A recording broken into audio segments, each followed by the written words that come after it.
This is the Limo Show. This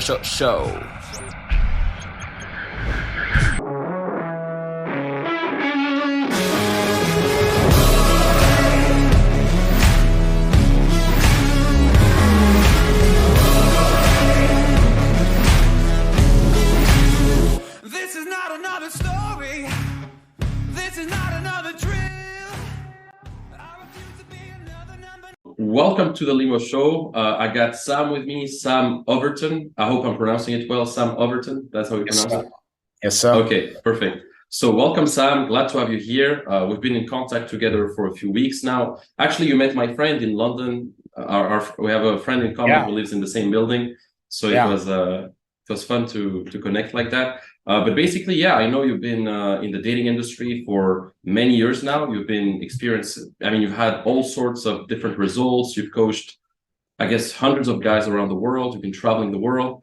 So glad to have you here. Glad to exchange with a coach as well, because I'm also, as you guys know, you guys who listen to this, you know that I also teach dating too. And it's good to have also another perspective, someone who also does this on the podcast. So welcome, Sam. Thank you very much. Yeah, it's a pleasure to be here. Yeah, it's kind of funny how we met, but maybe we can get into that a bit later. But he's a good guy, and we've been living in the same building for a while now, which is a co-living, co-working hotel in the east of London. So I'm out of there now, but yeah, it was a good experience. Mm-hmm. Yeah. Okay, you moved now. Okay. Yeah. I'm in Warsaw, Poland at the moment. Okay, I love Warsaw, man. Yeah, Warsaw is one of my favorite cities. I've done a boot camp last year there. There's a club there called Sen. For you guys who listen, Sen, great club in Warsaw. Anyways, Sam, can you tell us more about, like, for for some of us who don't know you, for the people who are just for the people who never heard about you, like, basically, what's your story? How did you get started? Like, what's your journey, basically? Sure. So I went to university in Nottingham until 2015, right? So I was doing a 3-year degree in University of Nottingham. In the second year, I dropped out. So this is about 2014. I just dropped out of university altogether because I had one of those I guess you could say it's a dark night of the soul. Like one of those moments where you're like, what the hell am I doing? Right? I'd broken up with my girlfriend that year. We went to university together. We went to school together, moved to university together. She ended up cheating on me with the hall rep, the promoter of her hall. And I found out through other people that was happening. So we broke up. I was completely lost, completely confused. I hadn't been talking to girls at all before then. I just didn't ever see myself as someone that could do that. I thought that you were kind of you were born with it or without it. Some people were just charismatic and I just wasn't. And therefore, I wasn't bad looking. So I would always find something, but I felt like it was completely out of my control, And then after the breakup and me just realizing that I didn't give a shit about what I was doing at university, I was studying history of art, and it was mostly East Asian feminist art from the late 1700s. I was like, what the hell am I doing? So I just basically had to really sit down and just say it's make or break. And most people have this as a midlife crisis where they're like, what the hell am I doing with my life? I've missed out on so much. I had it when I was 20 years old, right? I had that. I was like, where the hell am I going? What am I doing? It's now or never. And so I basically started looking at Alan Watts, who's a spiritual teacher. I looked at a few other fairly early pickup artists. There was one guy in particular called Arashdi Bazar, who he's a Persian living in San Francisco, and he was he was a powerful speaker, pretty culty, but I was I learned so much, just about human nature and psychology and about charisma. This guy was 5'3", bald, tattooed face. And I was just what? This guy is so confident and he has so much conviction that as a young 20-year-old kid, I was almost indoctrinated there. I was just this guy is he was such a prominent figure in my life at that time, in the same way that Andrew Tate probably is to many early 20s guys right now, right? Late teens and early Mhm. 20s. Yeah. So I listened to a lot of that stuff and I just started like fully changing my personality in an unnatural way, right? You know, I would just start talking in a way that was completely unknown to my friends and people around me. So people were starting to get worried about me because I was literally in real time modifying my personality, right? Okay. Around the same time everyone was working on university, what I did after I dropped out is like, okay, I know that I want to coach communication. Like I did this, I think it was Alan Watts who told me about it, but he's like, find out what you're good at and find out what you love. And whatever is like highest on that chart, X, Y, of what you're good at and what you love, that's where you should be spending your life, right? In that realm. Yeah. And I knew that I was good at helping people and teaching people. I was incredibly socially perceptive and socially aware. Even, you know, even in my early years, I was very, very aware of other people's nuances and when they were uncomfortable, I could just see it immediately when someone in a group was uncomfortable. So I knew I was very, very good with people and recognizing how people are feeling. And I also knew that like by far the most and only important thing in my life at that time was becoming like confident, right? Was Yeah. being more like this guy Arash that I was watching, right? And so I was like, okay, well, there are people out there that are teaching guys how to be better communicators, and they're getting all this respect and admiration, right? They're making money, they have power, and they're actually helping the lives of men who are like me, right? Who were like me before I made this spiritual transformation, let's say. Hmm.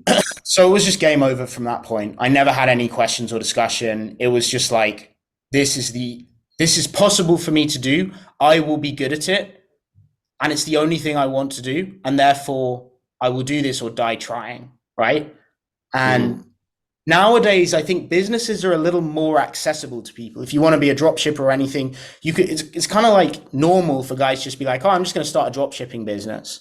But like Yeah. back then, this is only like 10 years ago. That wasn't normal at all. So the idea of dropping out of university and like just deciding that you're going to do this job that doesn't really exist was like it was a big deal. You know, it was like there is no guarantee of this. You have no idea what you're doing.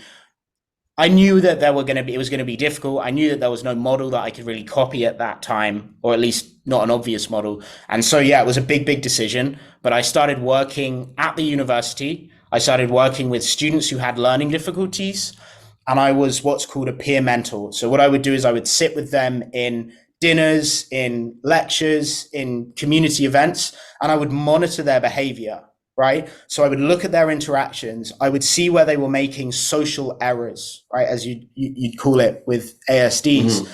They would say something out of place or something really rude or really awkward, and they just don't know why it's awkward or rude, or they don't care that it is because there's no reason. They need to understand what is the result of them making a mistake, right? So I would be Yeah. analyzing their conversations and behaviors, taking notes on it, and then I would be creating syllabus, right? I would be creating models out of those mistakes that they were making, and I would teach them how to resolve them by explaining to them what would be the result of those social errors, right? So Hmm. I would no longer class myself in any way as an expert in the field of applied behavioral analytics and CBT, but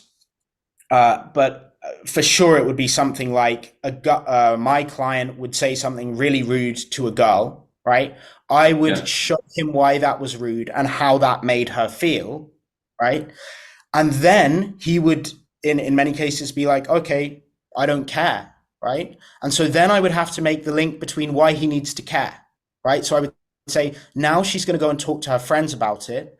They are going to socially exclude you from future events, which is going to make you lonely and have less opportunity to date girls at the university, right? Hmm. So you Yeah. had to make that causal link of X behavior means that you're going to be a virgin for the next 3 years, right? And for a lot of people, that sounds extreme. But like in many ways, that's kind of how it works. They need to see the full process of why it is better to be good than bad, or why it is better to be nice They're not nice. And in no way am I attempting to paint all autistic people as if they're like sociopathic in that way. It's not true at all. He was a very, very good-hearted and kind person. So it's not as simple, but very often you do need to explain that causal link, right? So I did that for about a year and a half. I learned how to build syllabus. I learned how to teach. I learned how to coach in one-on-one settings. I started focusing on helping him to meet women. So I would be going out with my high functioning client. He was autistic, had high functioning autism. I would take him out to bars and I would go up to girls because it was so awkward that I would go up to girls and say, excuse me, I'm with my friend. He's autistic. He really wants to get some experience talking to girls. Please, can you be nice to him when we come over? Right. And all the girls would obviously be like, yeah, of course. Right. It was kind of really sweet. So then I would get him into these conversations where he would actually be really charming because they knew that he was autistic. So they didn't see that any weird behaviors as, as really strange. They saw it as like, it's kind of cute. So we did that for a while. I started working with a few other clients with autism. And then I just applied for jobs with every dating coaching company in London at the time. And that was Noble, Love Systems, daygame.com, like hundreds of these big and small companies. Only one of them gave me an opportunity. And so I got a job with them when I was 21. I moved up to London and slept on a sofa in like the back end of London just so that I could come in and make like £15 an hour doing some coaching work. So I was between Nottingham and London for another year, just doing shift work with this company, living on sofas. Essentially from there, I started, really learning the details of dating coaching. I started being able to apply the models I'd learned with my work with learning disabilities to neurotypical people, neurotypical men. I started getting my own private clients. And from there, the journey has been from there really, when I started getting my own private clients. Wow, what a journey. Yeah, it's a pretty crazy journey. So yeah, it started with the breakup and the phase where you had basically a lot of dark thoughts, etc. You dropped out, a lot of uncertainty at that time. Then it seems like you got a bit into spirituality with Alan Watts and therefore into self-development a bit. And then, that guy, Arash, his name is Arash, the Persian guy. Arash Deepika. Shout out to him because he was my first mentor. Yeah, then Arash, and then you got into more like dating stuff. And it's funny how you started coaching students actually who had some autism. You didn't really start with guys who were like totally, like I would say, normal. I mean, without any autism or whatever. So you start coaching guys like that more, and then you transition into coaching everyone. So it's interesting. It's interesting. But I've noticed like some guys, not in a bad way, but some guys who actually struggle with women, some of them, a subset of them, have a bit of autism. Some of them. I met some in calls. I had calls with plenty of guys who had a bit of autism.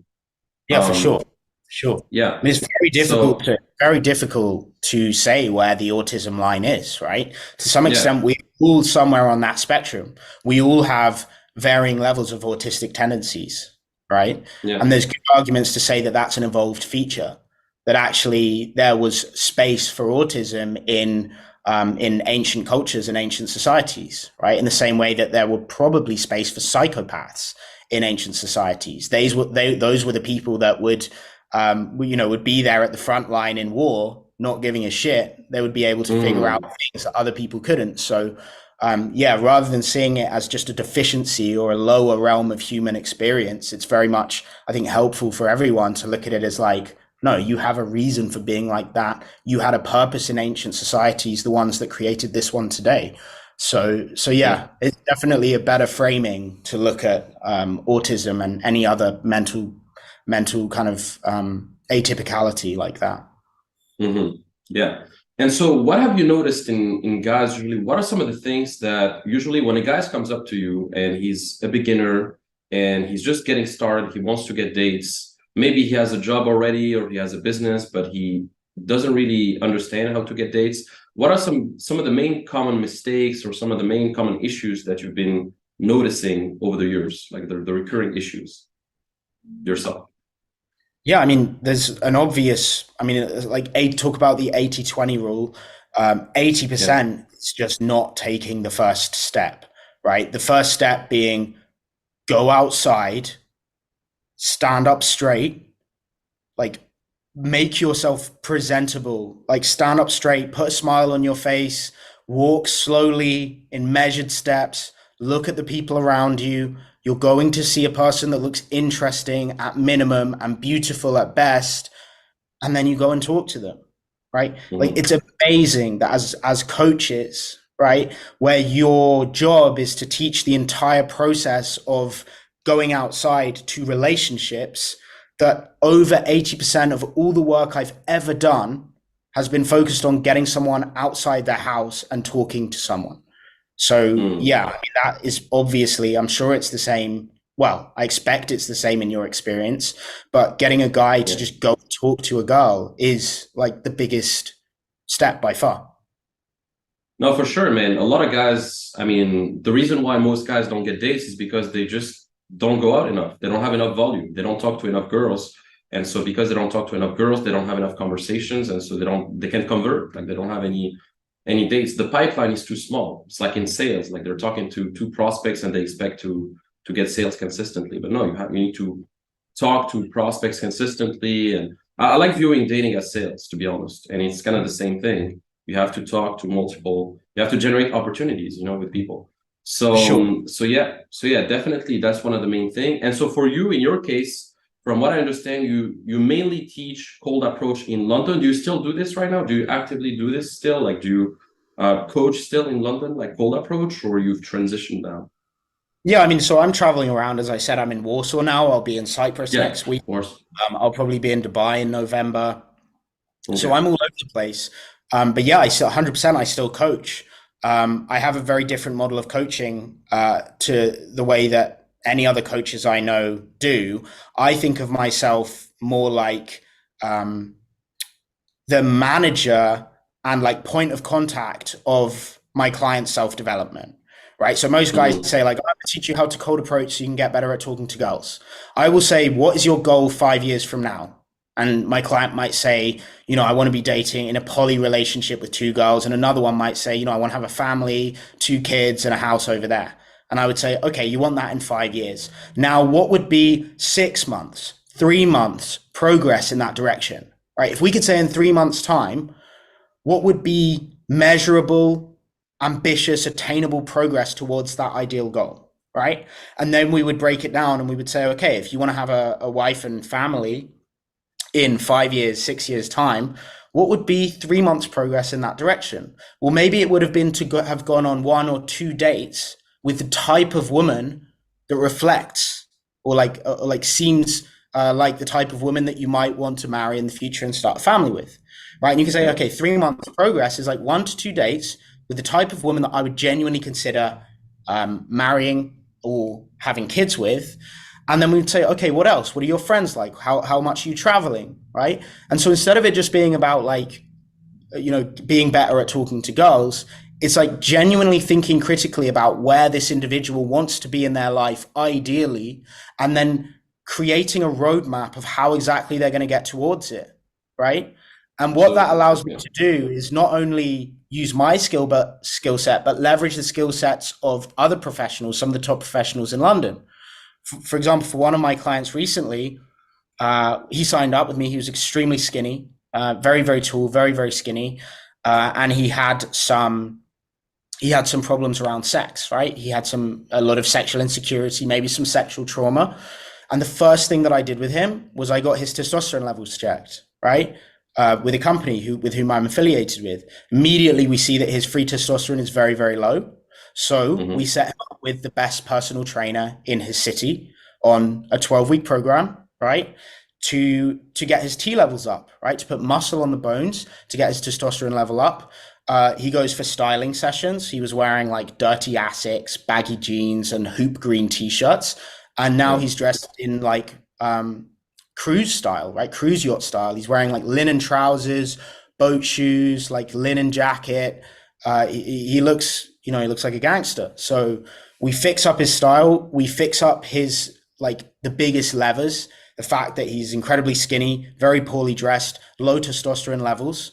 Those are the biggest levers that we can use to improve his overall outlook in the eyes of the women that he's interested in. So I don't have this like one size fits all approach that a lot of coaches do, where it's like, yeah, I'm the cold approach guy. I'll teach you how to cold approach women.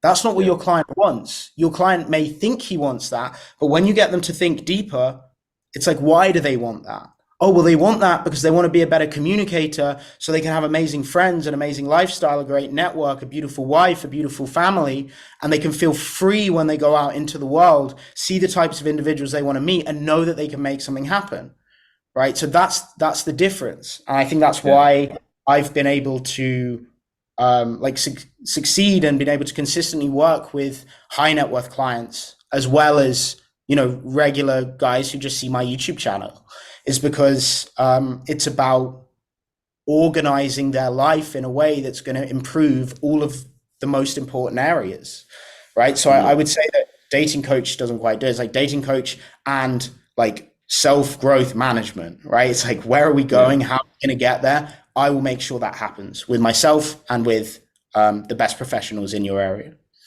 Yeah. No, and absolutely, I agree with you on that. I mean, usually success with women for a guy is the gateway to self-improvement in every areas anyway. Because nowadays you can't be just like a one-trick pony, like, oh, I'm just a guy who approaches women, but I'm not fit, I don't make money, I'm broke. Like, you have to be full stack, right? So as you said, some of the main levers in the beginning is just like building your value as a guy, going to the gym, making sure you have a baseline of finance, strengthening your frame and your value, understanding like what are your goals, having clarity on your purpose, on your vision, stuff like that, knowing what you are and who you want to become. All these things, absolutely, those are that's the baseline of everything. And this is also what my philosophy as well. This is, I think, some of the commonalities between you and I as well, is we also start from the foundations first as well. More like the foundations of like, there's a bit of noise. Is it? Yeah, maybe it was on your end or my end, but now it's good. There's no noise here. Okay, I don't know, there was something. But no, I was saying basically, starting with the foundations first. And then on top of that, obviously, I mean, if you go to the gym, if you dress well, if you feel a bit more confident in yourself and you have more clarity on who you are, I mean, that's also going to transfer onto your confidence with women and your certainty when you speak to women. And obviously, everything is going to be better. You're going to be seen as more attractive as well, and stuff like that. So yeah, I mean, absolutely, and I like that. Now yourself, I mean, you teach boot camps mainly, or you have also online stuff, online programs, or is it? So I have my 12-week programs, right? Okay. Which is what we've just discussed. It's about me solving my client's problems, even the problems that my client doesn't see, right? Most people have never really thought about like, where exactly do I want to be in 5 years' time? And it seems, again, it's probably from the work that I did with autism in the past, but it seems like we go into an autistic level of detail, right? It's like, okay, I want to be dating more women. How many women, right? And they're like, I don't know, 2 to 3 a week. And I'm like, but you just said you work a 9 to 5 and you go to the gym and you want to hang out with your friends. How are you going to have time? The average date lasts 2.5 hours and costs X amount of money. If you're doing 3 of those a week, that's 7.5 hours just on the dates. Each girl, the messaging process might take 30 to 40 minutes each. We're now up to 9 hours,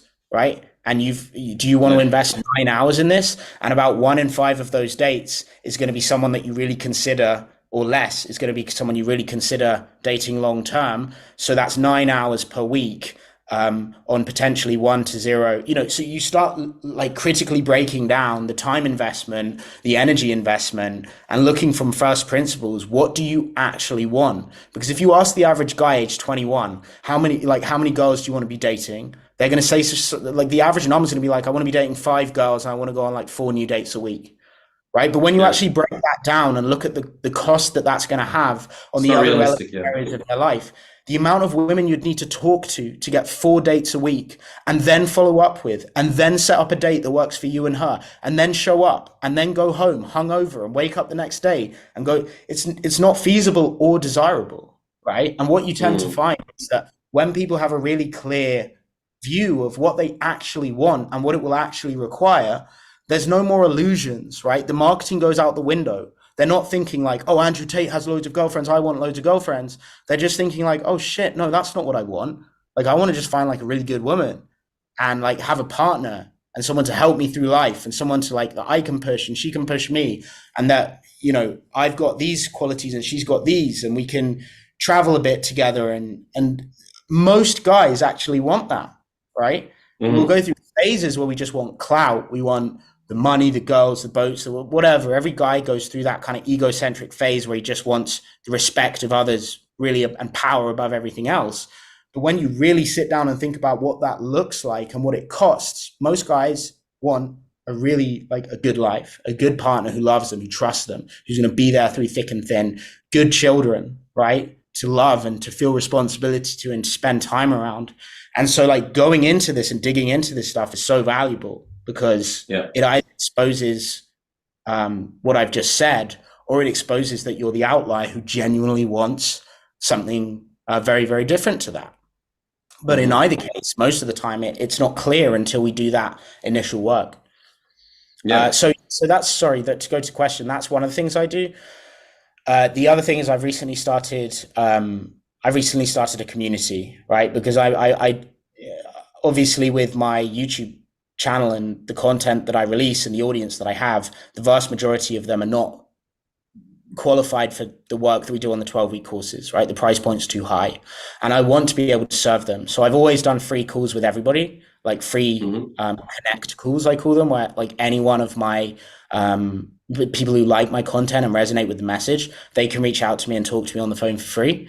But past that, it's been very difficult for me to be able to serve them in a way that makes sense for me. And so now I've set up a community where everyone can meet each other, because they so often have good conversations in the comments on YouTube. It's like, what are we doing? We need to like put all these people together so that guys who want to go out in London or in Canada or in the US, in India, they now have a community of guys, a lot of whom are in their area, that they can come on weekly calls with me, right? And get accountability, strategy, new psychological tools, but also to be able to connect with each other and go out with each other and really carry the community themselves, right?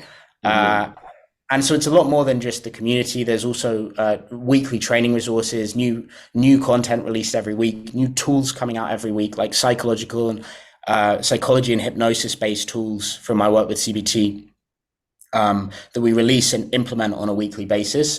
But that's what I'm doing for, let's say, everybody. And then I reserve the one-on-one coaching for guys who I can afford the time to work with one-on-one. Right? Yeah, no, that's a good business model too. Yeah, because definitely not everybody can afford to work at a high level, in a high level program. So for some people who want to still invest in themselves, it's a great way to make them come together and help them as well as much as possible. So it's a great thing. So now you have where is your community? Is it like a group on Facebook, on Telegram, or like Discord? So yeah, the community element of it is based on Discord. So we've got the Discord community there where there's announcements and updates, X, Y, and Z.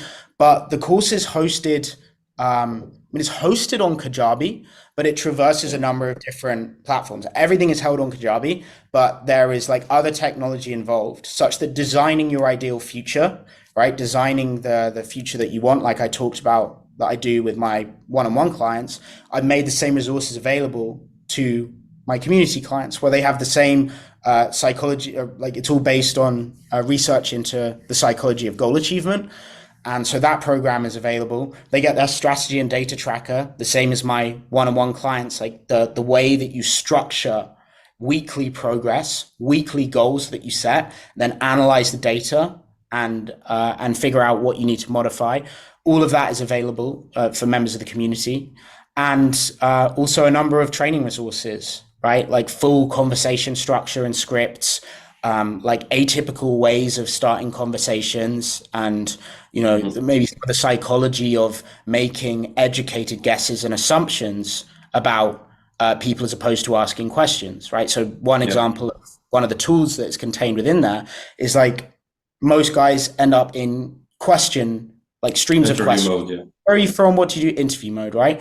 But by making assumptions, educated guesses, you could call them instead, what you're doing is beneficial on two levels, because on one level, you are actually becoming the cause and not the effect point of the interaction. Very often, guys are trying to push the initiative onto the girl by asking bland questions so that she has to do the work and respond. And then a girl's like, why the hell would I respond to these like boring questions? You're the person that came over and started this. Like, why are you asking me to take the initiative, right? And that's, in a sense, cause and effect. And so I encourage guys to use assumptions, partly because they're taking the burden of creative work on themselves at the start, right? If you go up to a girl and you say, I feel like, you better quickly figure out something, like some intuition about her, to finish that sentence, right? Yeah. So you're forcing your mind into creative activity to say, you know, I feel like you're a creative person. Based on your style and your appearance, I get the feeling that you're in a creative field. Are you a designer, right? Or are you, you know, are you in marketing or something like that? Yeah. For a beginner, that's game changing, because all this time they've just been like hoping for the best, right? Yeah. Like throwing words out into the wind. Now, all of a sudden, they're forcing the burden of creativity onto themselves. But on the other side, those educated guesses actually stimulate the curiosity of the girl, because whether they're right or wrong, she's thinking, why did you think that about me? Right? Exactly. Obviously, if they're right, it's great. You guess something about her that's super interesting. It makes you seem like mystical and mysterious and insightful. And if you're wrong, she's still curious about why you thought that, right? Yeah. And if we take it even a level deeper, there is this sort of correlation between, okay, let's say a girl is not attracted to a guy, right? She's not attracted to him. Therefore, she's not interested in what he has to say most of the time, right? In a cold approach setting. But what happens when you spike her curiosity is that even if she wasn't attracted to you before, if she's now interested to know why you thought that thing about her, right? Her mind is tricked into thinking, well, I must be attracted to him, because why would I be so interested in his thoughts and opinions if I wasn't attracted, right? Mm-hmm. Yeah. You know, this open loop psychology where I say, you know, Limo, you know, one thing I noticed that's really unique about you, and then we get distracted, right? And I get pulled in another direction.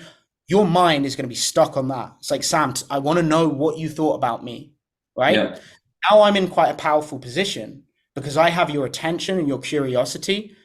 And to some extent, there's a level of investment from you in me and not just what I was thinking, right? So there's this transference, right? Yeah. She's curious to know what you thought about her, but her mind sort of translates that as like, you're interested in this guy, not just in what he has to say, right? So that's just one example of a tool.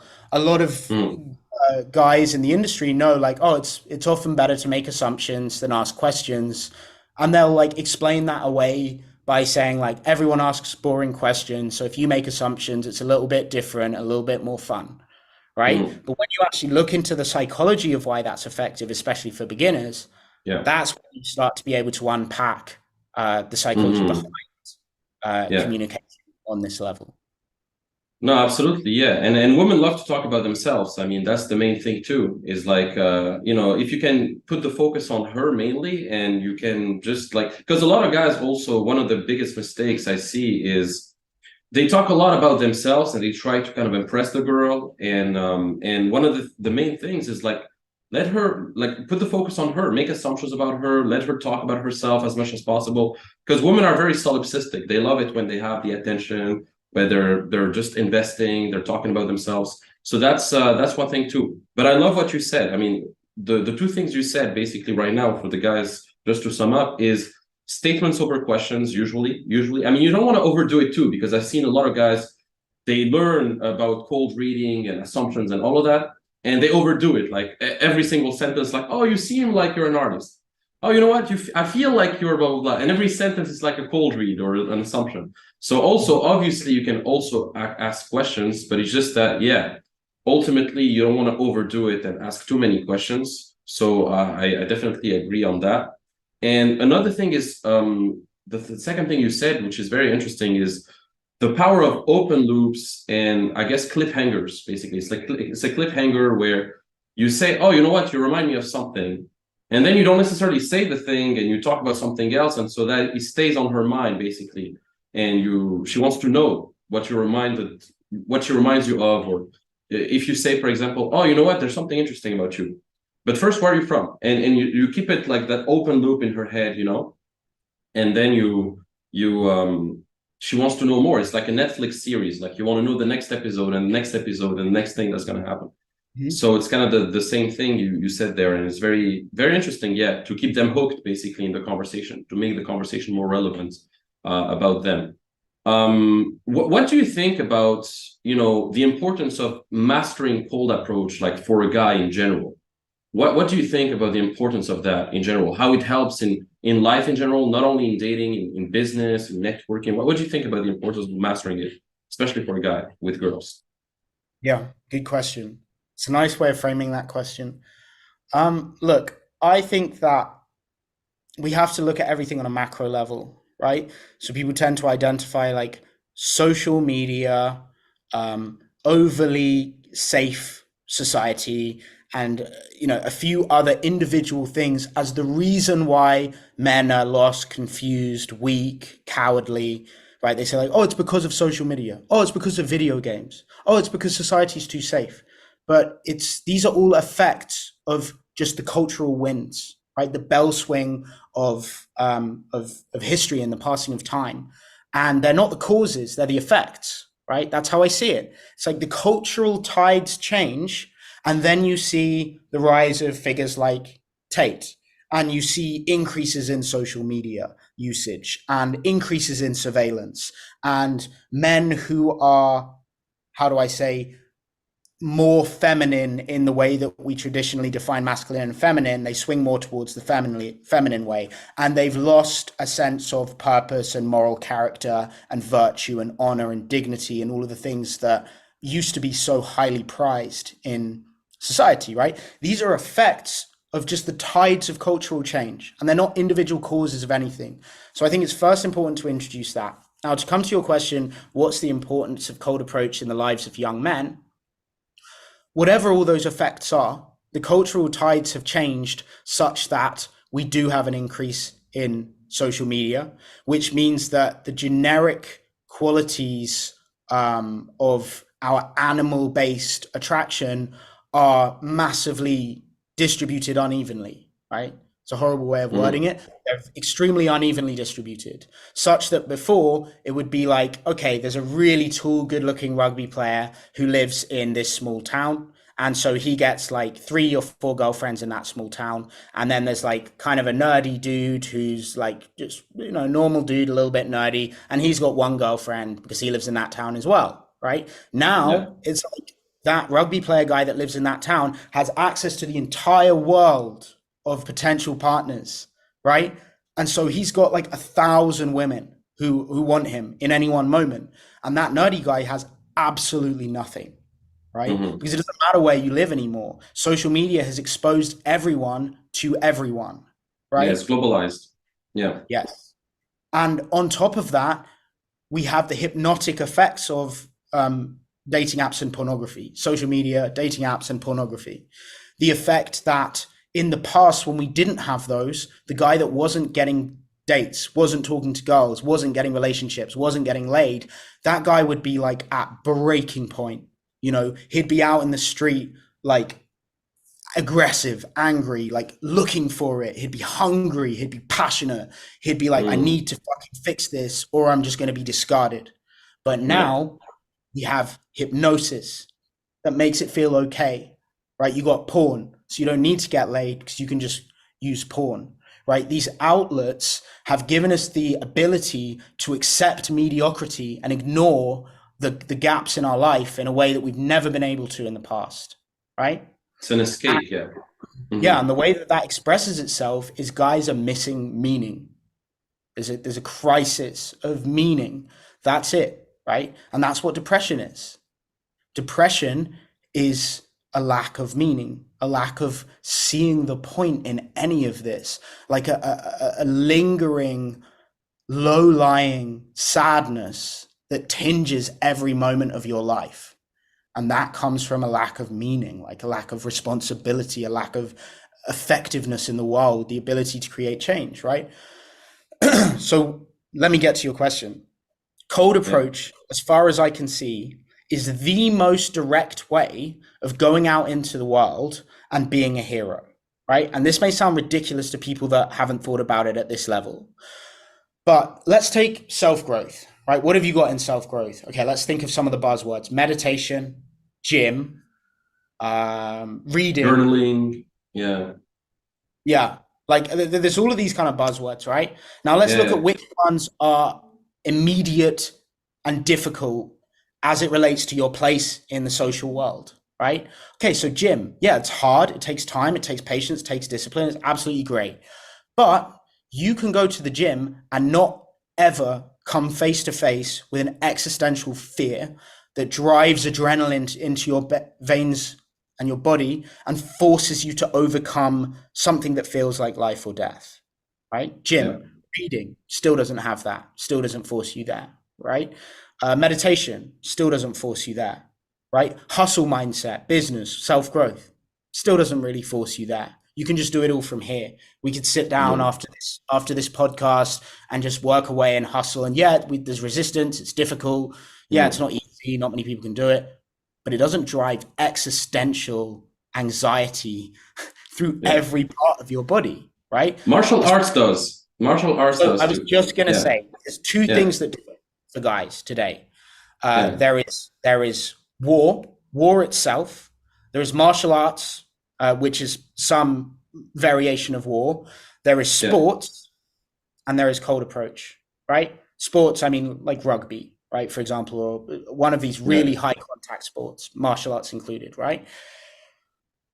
That's all we've got.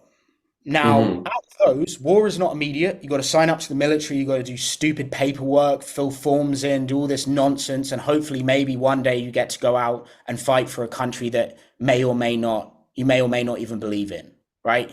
Most of the time, now we understand so much about international relations and the geopolitical mechanisms of control. It's hard to be patriotic virtually anywhere in the world in a way that before people believed in their country, their crown, their king. We don't have that anymore because our countries have mostly proved themselves not to be worthy of our respect, right? So the next thing, martial arts. Is it immediate? No. I mean, you've got to train for ages. If you're doing Thai boxing or boxing, jab, cross, roundhouse kick for months. Right, that's the vast majority of what you're doing. And when you do go into, let's say with jiu-jitsu, Brazilian jiu-jitsu, you get on the mat, okay, you can just tap out at any time. It's in a controlled environment. It's going to be like minimum 6 to 8 months before you get in any sort of semi-competitive fighting situation, right? So it's not immediate. Most guys will drop out and stop before they even hit that point. So it's not immediate, right? The next one is sport. Yeah, it's good that's why they have it when we're kids at school. Right? You play rugby, but then 99.9% of guys who grew up playing football, rugby, and even some contact sport, as soon as they leave school, then they got to go to university, they got to go to work, so they drop that off as well, right? It doesn't bring you any tangible value in the real world. So we sort of consider sport as just like a pastime, like a way, like, oh, if I can fit in a football match, I'll do it, right? But it doesn't feel like a self-growth activity. Cold approach. Immediate, right? It's win or lose. You go out, there's a beautiful woman, you feel existential dread flood your body. You hear voices from your childhood and your past and the bullies that you faced at school telling you you're not good enough. You hear voices from the news telling you that this woman doesn't want to be interrupted, that any man that does it is a harasser and an evil specimen. And then you hear the voice of God or the voice of reason or the voice of your true nature that comes in and says, fuck all of that off. Switch it off. You know who you are. You know what your intention is. You know your own morals, right? You know your ethics. Here is an individual woman that could be your potential partner. She could be having a shit day. She could be having a shit life. You have the opportunity to go and make an impact on this person's life, on giving them a compliment, telling them something that could change the shape of their day, week, month, potentially even life. The resistance is incredibly high, but there's nowhere to hide. you know that all of those voices are excuses, and there is just this moment where you get to act or you lose and face the consequences of that. It is immediate. It feels existential, life or death. It has very real consequences in the real world. This could be your potential future partner, or you could have your ego completely shattered at the start by her looking at you like you're a creep or shouting something at you. But yet you know it's the right thing to do. And I believe very, very strongly that any man who hasn't been completely indoctrinated by political ideology knows deep down that it's the right thing to do. Yeah, absolutely. It's very beautifully said. Yeah. So no, absolutely, absolutely. I agree with you on all these points. And what's interesting, you said, yeah, you have these voices in your head about harassment and stuff like that. And yeah, it's true that in this woke culture, in the culture is becoming more and more liberal. And I've noticed this when I went to London last time. I went to London last year. I hosted a boot camp in London with some clients, and even on the tube, on the subway, they say like, okay, if you notice some weird behavior from someone, contact us and blah blah blah. And a lot of women these days, like, I mean, a lot of guys are afraid to approach women these days because they don't want to feel like they're harassers. They don't want to feel like they're bothering the girl, etc. And it's a big one. And actually, we had one of my clients in the boot camp. He approached a girl, and the girl was a bit of a feminist, and she screamed on him, like she screamed at him. She told her friends like, this guy is weird, blah blah blah. And like it's crazy how these days, like, just approaching a girl can be seen as this crazy thing to do, or this can be perceived by society as a negative thing. You see what I mean? But you have to do it the right way. If you do it the right way and you're positive, you're uplifting, etc., obviously you're not going to have problems like 99% of the time. But definitely in our culture, there's more and more of that. Like I remember even in Montreal, like one mall has banned guys who do that. Like they have security guys who look up for guys who actually approach girls, and they banned it. Like they would escort you out of the mall if you did that. So some, like, in our culture, there's this also thing where people are getting more scared of doing it. What do you think about that too? Have you noticed this too? I mean, yeah, 100%. Yeah. It's a very natural consequence. I mean, like, I was featured in a BBC documentary very, very briefly, but I was featured in a BBC documentary a couple of years ago about a guy called Addy A Game, who was. I'm going to express zero opinions on any of this because ultimately I don't know, and I just don't like having opinions about things that I just don't know. I haven't heard his perspective and their perspective, whatever. There was a documentary. There was a guy in Birmingham who was apparently going out and genuinely harassing women in the street. He was a pickup artist, and he would like film them coming up to his room and film them in his bedroom and this and that. Wow. It was massive fugazi, X, Y, and Z. And he got arrested, like taken to court, and there was a massive like BBC or Vice, it went on Vice as well, documentary about it, sort of attacking a lot of these dating coach pickup artist countries, and they featured me in that documentary. And I remember at the time I was a little bit younger, I was about 25, I think, so 4 or 5 years maybe before. And I remember I privated every one of my videos that had an infield in. Right, my YouTube videos where I would demonstrate how to talk to girls. First thing I did, panic, private. I was like, oh God, I could be next, right? That's the effect that's happening at a low level on every single man when he sees a beautiful girl and he just looks at her. It's like she's on the tube. He's like, damn, she's pretty, right? And then his eyes, they glide up and they see the poster above her, and it says, staring at people is a form of sexual harassment, or something to those effects, right? Gazing at someone will not be tolerated, and they've created some woke word for that as well, right? There's like a woke word, leering. They call it leering or something. But essentially, if you look at someone for too long and they believe that that look was imbued with sexual intent or the desire to make them feel vulnerable, you have absolutely no say in it whatsoever. All of their definitions are based on the opinions of the receiver, right? So if you go up to a girl and say, excuse me, I just had to tell you You look absolutely beautiful today. Your intent is not taken into account. Her opinion on what you were trying to do or what your intention was holds up in a court of law, right? So that's the insane place that we've got to, is their definitions are so loose that it isn't even a discussion. No, this was my intention, was to make your day better. Well, I believe your intention was to make me feel vulnerable. Let's have a discussion. Let's put it to a jury and let's see what the result. That doesn't even happen now. They've taken out your opinion on what your genuine intent. It's purely about, when you look really deeply into this, which I have, is purely about the opinion of the person on the receiving end. And as we know, the opinion of the person on the receiving end of that comment or compliment is going to be influenced by the same media and messaging that's telling them that men are toxic by their nature, that men are bad, and that any communication with a man in the daytime, with, you know, gives you a compliment, is sexual harassment. So it's like they train you to believe that men are dangerous, toxic, and that if one of them talks to you, you're being harassed. And then they take your opinion only on whether you felt that's what it was, right? Yeah. So it just makes it, it's like I tell you, Limo, blue is red, right? And then someone comes up and says, no, Limo, that's not blue. That is actually blue. It's not red, right? And then your opinion is the only thing that counts, and you've been told that blue is red, so it's red.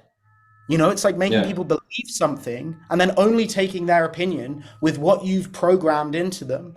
So it's completely insane when you look at it on the fundamental level. However, all of that is to say, I didn't want to go into that tangent so much, but I think for a lot of guys, they only hear the surface of these things and they don't get to go deeper. So I want to give a lot of our audience right now the opportunity to like unpack a lot of these big concepts that they're not maybe like able to do, or they just haven't had time to do in their own space. I want to kind of do that hard lifting for them. All of that is to say that I have never had a problem. And when I've been out with a client, I've never had a problem, nor have they, right? So all of this surface level programming, right? You could call it like they put the woke glasses on you. I don't really like boiling it all down into woke. It's kind of a buzzword, but everything seems this way. I get it. I go to London and I see these things on the walls and I'm like, huh? And I see Victoria's Secrets and I know that they've now got all of these limitations put on them. They can't have too many women with conventionally beautiful bodies. And if there's a movie that has too many people of one race and not the other, it's all switched around. And like, what the hell is going on? Can we not just like live normally? Do we have to be constantly like poked at by this new religion, right? So I get all of that, but the point is, we're talking about it here. I don't experience any of this. This isn't my life, right? I don't see any of this in my world. All of the women that I spend my time around, right? All of my girlfriends in London, girls that I do events with every weekend, that I hang out with, that are girlfriends of my buddies, my social circle. None of them are like this, right? All of the girls that was in that building that, you know, I lived in with our mutual friend, all of those girls know what I do as a coach, right? Seen my YouTube channel. They're all completely cool with it. They think it's awesome. So I don't experience it. So what I would say to a lot of guys who are in this category, like we've just given them this kind of like scary picture of the world, is like there is a level at which you create your own reality, right? If you believe your life is amazing, your life is amazing, right? That's so important, right? If you believe that your life is amazing, your life is actually amazing, right? And in the same way, if I was nervous about talking to the girls in my building or my friends about what I do, so, oh, you know, I just like, I work in finance, right? And then they found out that I was a dating coach.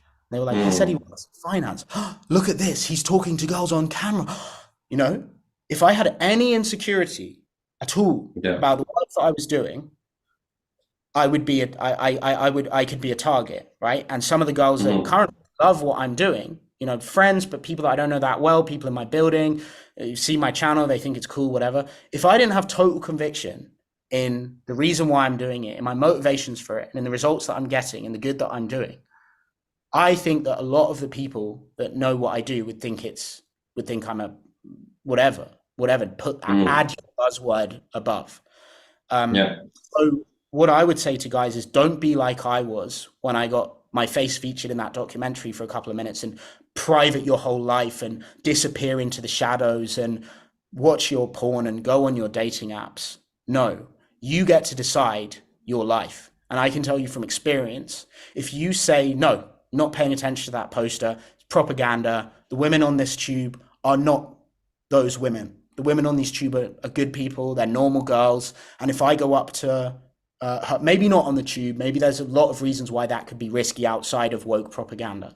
But let's say Yeah. I go up to a woman in the street, I've got to give her the benefit of the doubt that she's a sane, healthy, down to earth, quality woman, right? Who can think Correct. for herself. And when you project that onto them, right, you project your belief that they are cool onto them, people bring out that side of themselves, right? Yeah. No, absolutely. I mean, you have to own it, as you said, and whatever you feel, she feels. Like there's this law of state transference. I'm sure you heard about it. Like whatever you feel, people feel, because we all have mirror neurons. So if internally you feel like, girls could feel like I'm harassing them, what I'm doing is weird, what I'm doing is risky, and you feel anxious about it, obviously they're gonna feel it too, and you're gonna find yourself in those type of situations. But as you said, for most of us, I mean, even myself, I never had a problem, to be honest. It was because the situation in London, it was a guy who was like 64 with me on boot camp, 64 years old. He has grandkids, and he was still approaching women who were like 20 in the park with me. And so girls were like, okay, who is this creep? Like, who is this guy? So it was a bit of a situation anyway. I'm not going to go into details. But yeah, definitely 99% of the time, it's not going to happen, guys. And you're never gonna have a problem, especially if you live in Eastern Europe. I mean, you're in Warsaw right now. I'm in Estonia. Here, you don't really have these problems. Maybe in London you have this more. It depends on parts of the world too. I mean, it depends on where you're at. But even in Western countries, usually if you do it in a way that's positive, genuine, and internally you feel great, it's never gonna happen. And a lot of guys use online dating as a crutch for that reason. They use online dating as a crutch because they don't have the balls to show up in real life, or they don't want to go through the uncomfort of doing it. That's what I've noticed too. A lot of guys are like one trick ponies, like, oh, I'm just going to do Tinder, or I'm just going to do Instagram. And it's kind of a way to also escape approaching women in real life. I've noticed this too. So you got to do both. I mean, if you're doing online, you got to supplement it with cold approach as well. Now, I want to go into something, Sam, with you before we wrap up. I mean, we can still go for a few more minutes, but like, how would you tell a guy to approach usually? More in a direct way, indirect way? What are the best ways to approach for you that works for some of your clients? Or like, if one guy, for example, listening to us wants to get himself to approach, what would be the best ways that you could recommend to people? Okay, so for a guy who hasn't approached before, the resistance is obviously going to be much, much higher. So before I say like whether I would go direct or indirect, the way that I look at everything, I use metaphor because I'm a visual learner and I think a lot of people are, and they benefit from having images, right? So the way I think about it is like your resistance level is going to be so high if you're the average guy and you want to start cold approaching. Because what you're doing is you're getting to the foot of Mount Everest and you're looking at the body of Mount Everest and you're saying, there's no fucking way I'm getting up there. How fuck am I going to get up there? Right? But if you instead get to the foot of Mount Everest and you say, right, where's my first foot going? Okay, there's a gap there. Okay, where's my second foot going? There's a gap there. What now? Oh, look, there's a ledge up there that I can grab hold of and pull myself up. Okay, what now? And you just go step by step by step, just looking right in front of you at what's the next thing you can do. After some amount of time, you're at the top of the mountain. But if you had looked at that whole mountain and said, I got to get up there, how am I going to do this? Right? Started thinking about what it's going to be like halfway up. You would have been there for days already, freezing cold. You will have how many steps? 10,000 steps I will have taken. God, how am I going to do this? Just take the first step. So what I would say to anyone who's thinking of starting out, is A, talk to a consultant, right? And I say consultant and not coach because just get on the phone to someone, right? Any anyone who does a free call, talk to them, right? If some professional who's talked to thousands of women and to taught guys how to do it is giving you the chance to get on the phone with them for free, right? That is what you should do first of all. Just get on the phone with them, tell them where you're about. It'll be helpful for you to just talk about what you're trying to start. And if they're a good coach, they're going to give you free help, right? They're going to give you some tips on what you can do. They're going to give you some guidance for free before they think about, inviting you on one of their programs or like getting you on a course or selling you something. So take advantage of the free help that's available. That's the first thing I would say. And then just say, what is the smallest next step I can take, right? You're sitting on your bed. You don't want to go out and do cold approaches. What can you do? Okay, well, like go outside, stand outside. Done. Okay, I'm outside. No fucking way I can cold approach. What shall I do? We'll just start walking because there's no one here.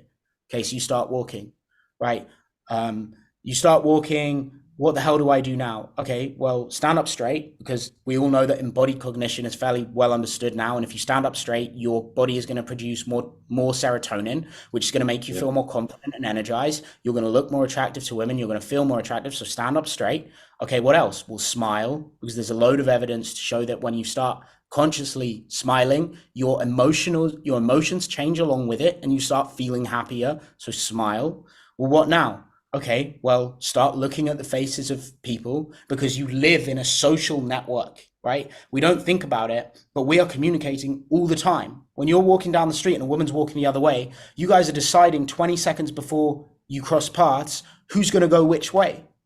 You think that's not communication? That's communication, right? We're communicating all the time with individuals, right? So start communicating on the most basic level, which is looking at their faces, getting a bit of eye contact, getting yourself out of this like insular, introverted world and putting your attention on the social realm, because it is this energetic network that exists whether we notice it or not. Okay, what now? Well, now you're making some eye contact, maybe smile at a couple of people. Okay, what's the next smallest step? Well, maybe there's this girl handing out flyers, so she's talking to everyone, so it's not weird to talk to her. So maybe you'll go and ask her for directions somewhere. Okay, done. Now you're on the way to directions and you see a pretty girl. What are you going to do? Okay, this is where the step maybe gets a bit bigger, right? Maybe you want to go up and ask her for directions, right? But this is where it will start to get a little harder, but you just keep taking the first step, right? After some amount of these first steps, you talk to a granny, you talk to a girl flyering, you asked directions from a pretty girl, then you gave one girl who maybe wasn't too intimidating a compliment on her clothes. Okay, now you're at the stage where it's like you're getting to the point where you do a cold approach, right? For a lot of guys, they won't do it on their first time. Like, it's not the first step to go up and give a direct compliment. So like asking for directions is an intermediate step between those two. When it comes to just being a beginner, you've got to learn how to do a direct approach. Not because I believe it's the best way or the fundamental way or the only way, but it's because if you have developed up until this point as a man who is unable to make himself vulnerable by giving someone else a completely unrequited compliment, unrequited as in you're not expecting anything from it, you're putting yourself in this vulnerable position, you're dropping your ego and telling someone that they look really good with no expectation or knowledge of how they're going to respond. It's not that I think direct approaches are the best. It's just that that's the next obstacle. If you haven't developed the ability to give a compliment to a girl you like, you have to develop that ability. It might be better that in time, it might be better to say something else, to make a joke or to do something situational, right? Based on the context and the specific moment. But we got to address the next step. And if you can't give someone a compliment, you better fucking learn how to do that, because that's a fundamental life skill in and of itself, right? If you do all of this, you just take the next step and take the next step and take the next step. And then one day you just couldn't even do that cold approach, right? And you're like beating yourself up and you're like, I went out, it's the third day I've been out and I still haven't done a direct approach, right? This is where most people drop out. This is where most guys give up. They say, it's been 3 days, I've tried everything, it's not going to work, give up. What you have to do is remember that you live inside your head. You're the only person, you live inside your experience. There's no one else that can actually help you.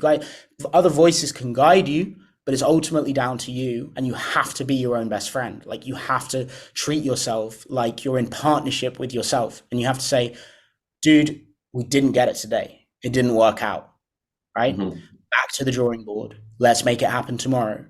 Now, what Yeah. went wrong in my morning? Did I follow my routine? Did I meditate? Did I drink my water? Did I go to the gym? Did I calm myself down on the public transport to get here? Did I start by giving compliments and then move into the more difficult stuff? Like, what went on with the strategy for today, and where did it go wrong, and how can I fix it? How can we fix it for tomorrow? Right? And then Mm-hmm. tomorrow, let's go get it. Right? Let's go get it. Let's make it happen. And if it doesn't work for tomorrow, you just do the same thing, right? It's patience. It's like patience with Yeah. yourself.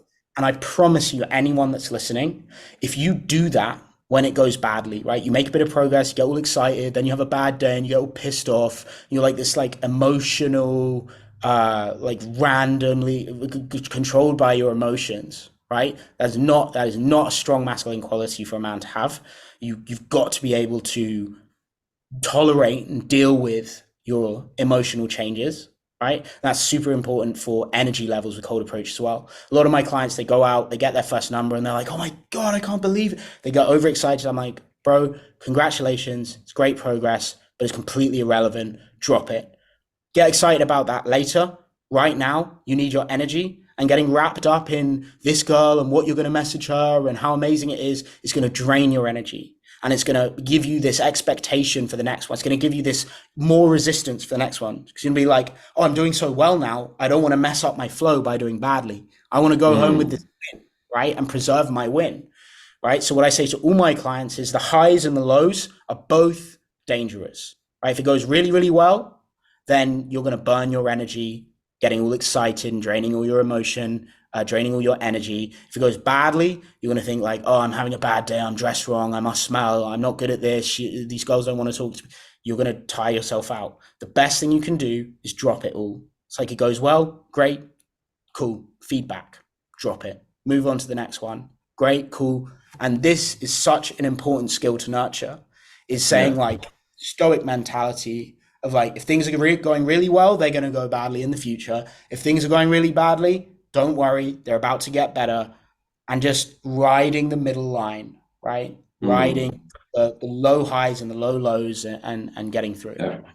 Yeah. No, even in business, a lot of guys, they make a sale and they're all excited and they feel like they're succeed, and so they get complacent the next day and they don't do as much. And like, success can lead to complacency, and complacency leads to failure at some point. And so, like, Andrew Tate also said it. I mean, we talked about Tate. He says every day it's almost like he starts at zero. You start at zero every day, and you have to make money, and you have to hustle, and you have to be hungry all the time. Don't get overly excited once you make money. Keep hustling, keep starting at zero. Every day you start at zero and you build it up and you take the right actions.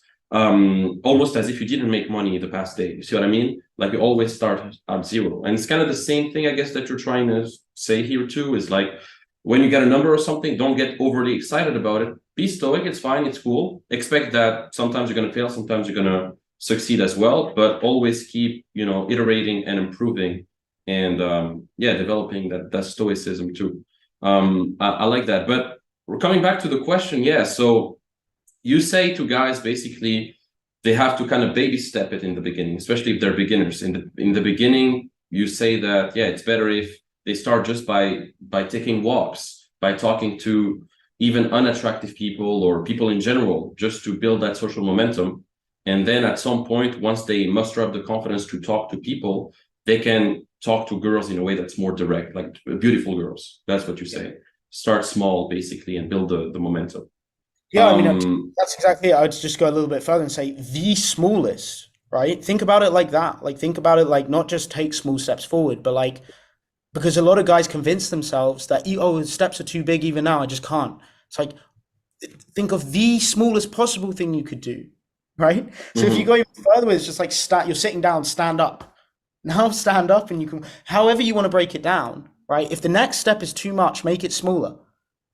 Yeah. And like, it's crazy, because what happens is the momentum you get from just overcoming steps, it's like a to-do list, right? You start on your to-do list, and the action of being able to tick things off makes you want to do more, right? Hmm. Whereas if you don't have a to-do list, or you don't know, but you've done the same amount of work, you feel like you're still behind, you haven't really got anything done.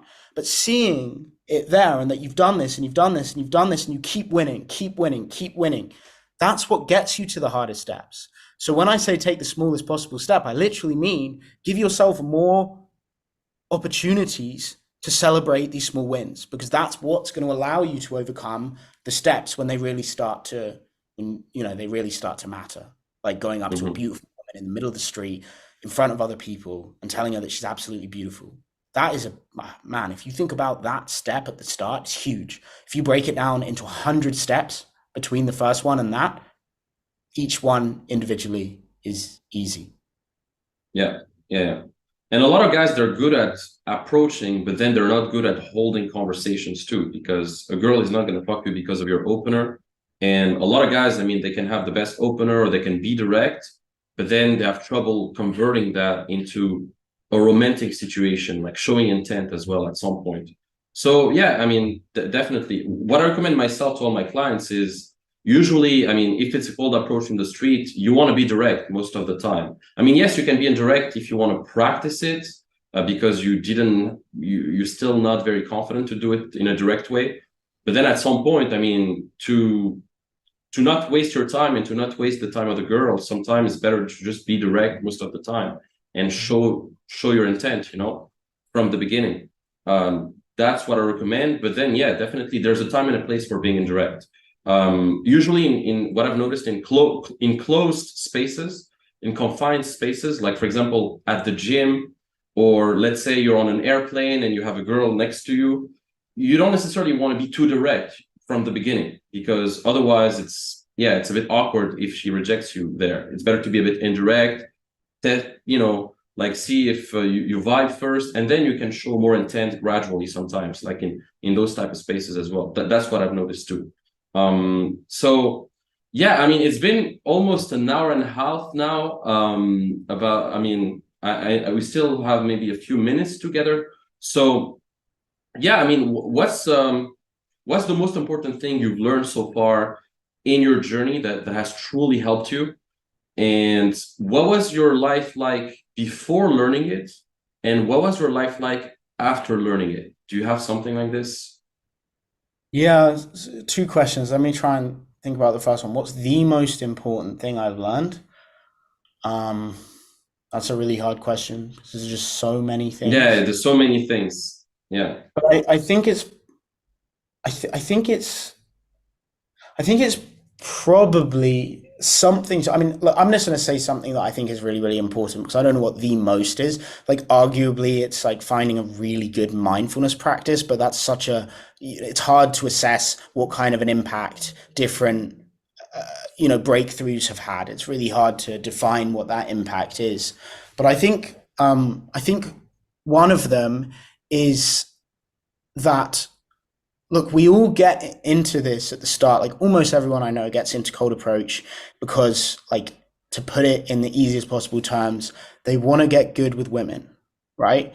And they want to have like the opportunities for one reason or another to be able to date the type of women that they really like. And like, there's some insecurity inside of all of us, and we think like, I know I'm not good enough for that girl. Sometimes we experience moments where we just know that we're not good enough for this girl, right? We're not good enough. Yeah. And that feeling when you take it personally, like, I am not good enough, that is like the most insidious and destructive um, hypnosis, self hypnosis you can imagine, right? I am not good enough, right?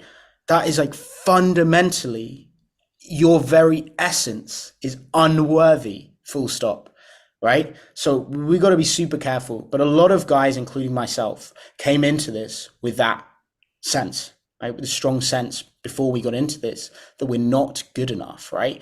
I am this way. This guy is this way. Therefore, I am capable of X and he's capable of Y, right? And when you haven't done ego work, right? When you haven't really got into mindfulness and you don't fully understand that you're not your thoughts, you're not your beliefs, you're not any of that. Yeah. Essentially, the closest definition you can find to yourself is the open awareness behind everything else, right? The awareness that notices these thoughts coming in, that notices where these beliefs came from, that sees, hears, smells, right? That is the closest definition to our self that we could possibly have, right? That's the essence of what we are, is the awareness that notices it all, right? But before you understand that, so fundamentally you are good enough because you're just awareness, and so is everybody else, right? Everything else is just a bastardization of their true nature, right? I don't want to go too spiritual in it, but ultimately when you recognize that we are all the same thing, ultimately we are consciousness, we are awareness.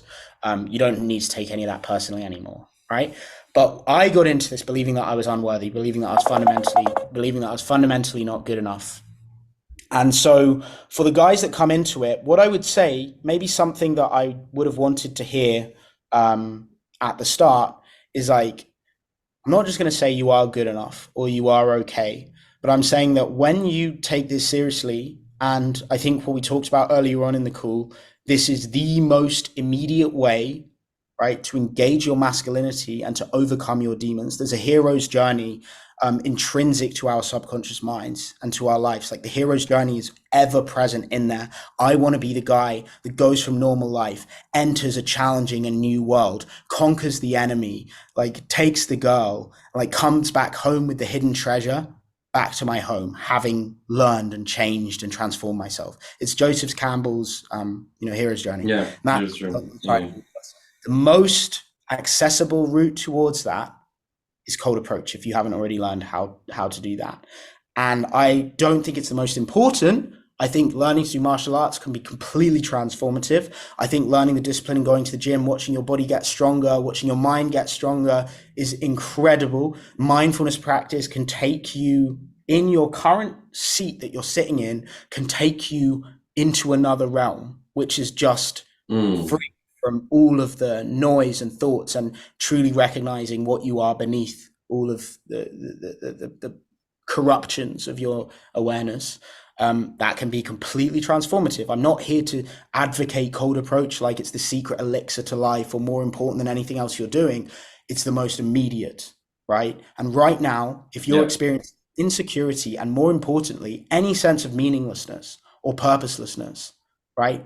If you want the quick fix to that, right? The Adderall to your ADHD, the cocaine to your cocaine addiction. If you want to, and I know that those things aren't good, right? I'm just saying like there is a fix right now, and cold approach is the one, because it's immediate, right? And if you're experiencing meaninglessness, good luck trying to sign up for martial arts classes, practicing 4 times a week for 6 months. And then following that path, like good luck getting through the first class, because you're in there for a long time before you start really experiencing anything that could be constituted as like a battle or a win, right, in the real world. Cold approach, it's you. You've got this one moment. It's random. It's spontaneous. It's unpredictable.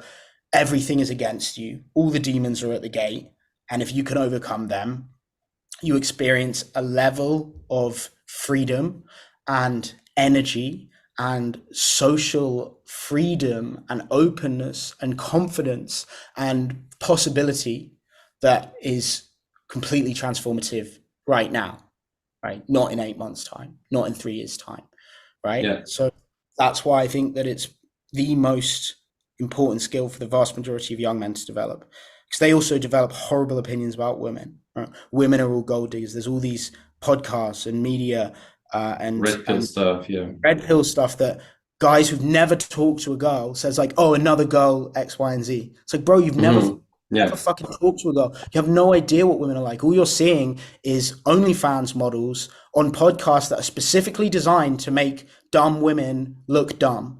Right? It's like your opinion on women is formed by the worst possible interpretation of female nature. You've never gone up and talked to one in real life.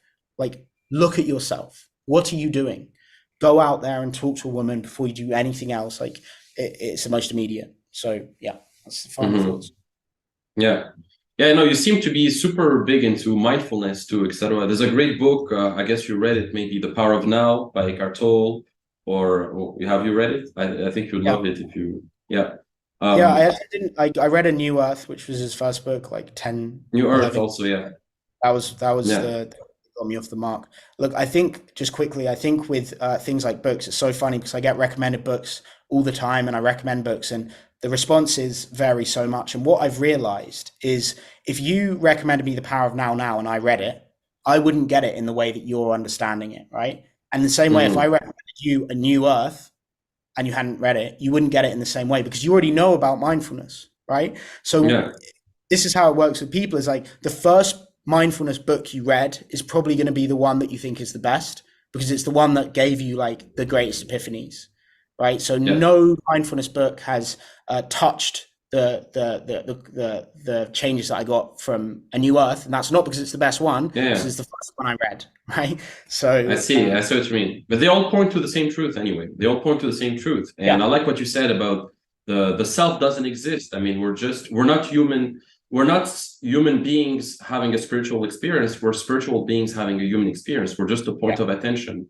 And yeah, so many guys put labels on themselves, like, oh, I'm shy and timid, so I guess I will never be charismatic with girls, or I will never be confident like these other guys, or whatever. And they kind of like limit themselves into a certain identity, but ultimately if they want to get to the next level in their results, they have to kind of reinvent themselves, because your identity is not fixed. You can change your identity, you can become someone else.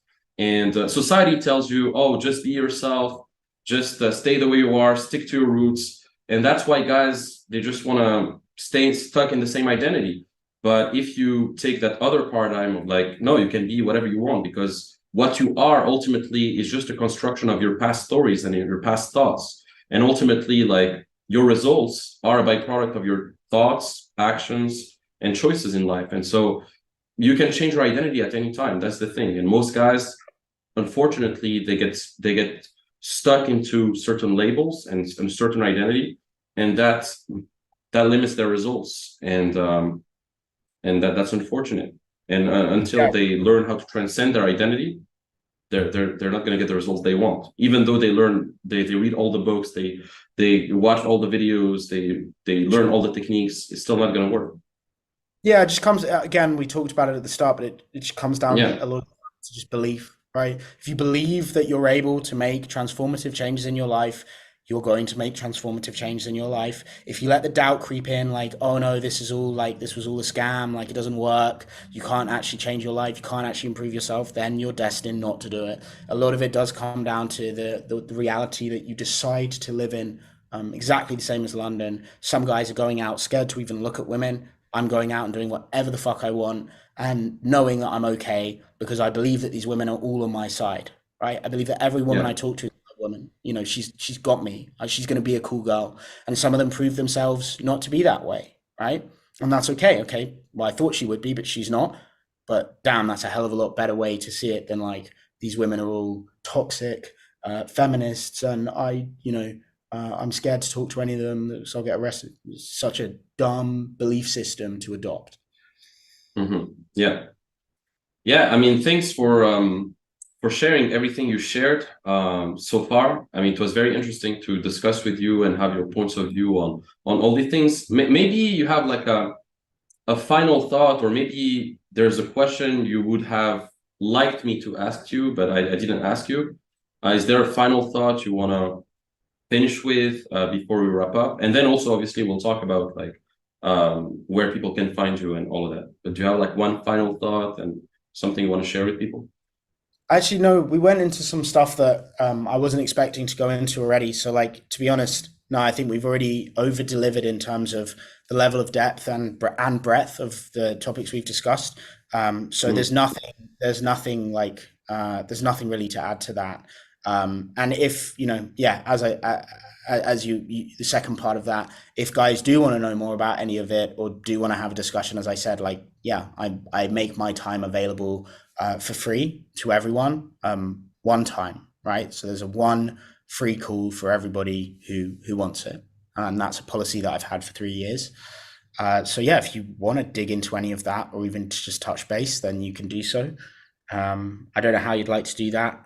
If you want to put a link to that in the description, or if you just want to give them Yeah. my address or whatever. But Your website or your Instagram or your YouTube, what's your yeah, where can people find you? on Okay, online? maybe let's do it this way. YouTube is Fluid Social. That's FluidSocial. And Hmm. in the description of every video, there's a link to that one call, right? Because I want my audience to be able to talk to me. Yeah. So yeah, what I would recommend. I'm also running a community at the moment, but I don't want to push guys towards a community that they don't know anything about. I don't want to be that guy who's like, come and join Mike. So I get it. I don't Hmm. want to Yeah. get you to sign up to something you don't understand. You don't know me. You haven't seen my content. So I wouldn't expect you to go there. Just feel free to jump on a call with me, see what my channel's about. There's loads of demonstration videos there. We've been vlogging like cold approach for ages, just doing approach and then talking about how it was, how they went. And guys seem to find that incredibly inspiring and relatable. So check them out if you're interested and get in touch with me if you want. And yeah, take the first step. Yeah, check out Fluid Social, guys. Go on YouTube right now. Check it out. Great stuff, great videos. And yeah, it was a pleasure, Sam. Thanks for coming in. I hope you guys that are listening to this, you got some value out of it as well. And yeah, don't hesitate to book a call with Sam. Check out some of the resources in the description of this podcast too. Plenty of resources that I can give you for free as well, myself, or if you want to learn how to approach, etc. And yeah, we're here to help, guys. So either reach out to Sam, reach out to myself. The main thing is if you want to learn this skill, it's 100% learnable.